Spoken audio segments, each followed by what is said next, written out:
पहा मित्रांनो, हा उच्च काठिण्य पातळीचा तिसरा प्रश्न आहे. बघा इथे दिलेले आहे प्रश्न की 500च्या 100 नोटा, 200च्या 200 नोटा, 100च्या 54 नोटा आणि 50च्या 25 नोटा, 20च्या 19 नोटा तसेच 5 रुपयाचे 31 नाणे आणि यांची मिळून होणारी जी रक्कम आहे ती अक्षरी लिहायची आहे किंवा कशी असेल असं दाखवायचं आहे यापैकी, आहे ना. तर आपण चला ठीक आहे ना, आपण याचं उत्तर बघूया म्हणजे रक्कम आपल्याला कळेल किती असेल. इथे आहे की 500च्या 100 नोटा आहेत म्हणजे 500 गुणाकारामध्ये 100 बरोबर किती होणार. 5 एके 5 लिहा, 4 शून्य देऊन टाका, 1 2 3 4 50,000 झाले. ठीक आहे, पुढे जाऊ. 200च्या 200 नोटा, 200 गुणाकारामध्ये 200 म्हणजेच बेदोनी 4, 4 लिहा, 4 शून्य देऊन टाका, 1 2 3 4 है ना, 40,000. त्यानंतर आहे 100च्या 54 नोटा, हे 100 गुणाकारामध्ये 54 म्हणजेच 100च्या 54 नोटा म्हणजे 54 एक 54 करा, है ना, आणि ते 2 शून्य देऊन टाका. तर पहा इथे 2 शून्य देऊन टाकले. ठीक आहे, 5,400.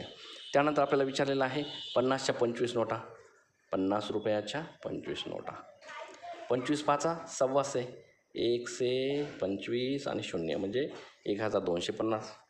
आणि त्यानंतर विचारलेलं आहे 20च्या 19 नोटा, 20 रुपयाच्या 19 नोटा, 19 दोन्ही 38, है ना, आणि त्यावर 1 शून्य देऊन टाका म्हणजे 380 येतील इथे. ठीक आहे. आणि आता पाहायचं आपल्याला नाणी, 5 रुपयाचे 31 नाणी म्हणजे 5 एक 5 आणि 5 त्रिक 15, 155 रुपये.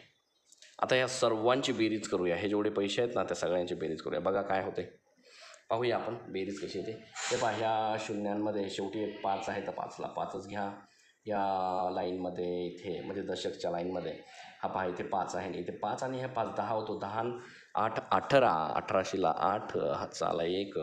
पुन्हा ह्या शतक स्थानच्या लाईनमध्ये बघूया, इथे 4 आहेत, 4 आणि 2 6 6 7 8 9 10 11, 11शीला 1 हातचाला 1. आता हजारच्या लाईनमध्ये 5 आणि 1 6 आणि 1 7, इथे 7 लिहा. त्यानंतर 5 आणि 4 9 जशाच तसे घ्या म्हणजेच 97,185. तर इथं बघा 97,185 राईट, हे असं आपलं उत्तर आलेलं आहे आणि ऑप्शन नंबर बी हे आपलं आलेलं आहे. अशा प्रकारे तुम्हाला ते उत्तर काढायचं आहे, लक्षात घ्या आणि तुम्ही ते करून बघा. चला तर मग आता इथे आपण समोरचा नेक्स्ट गणित बघूया.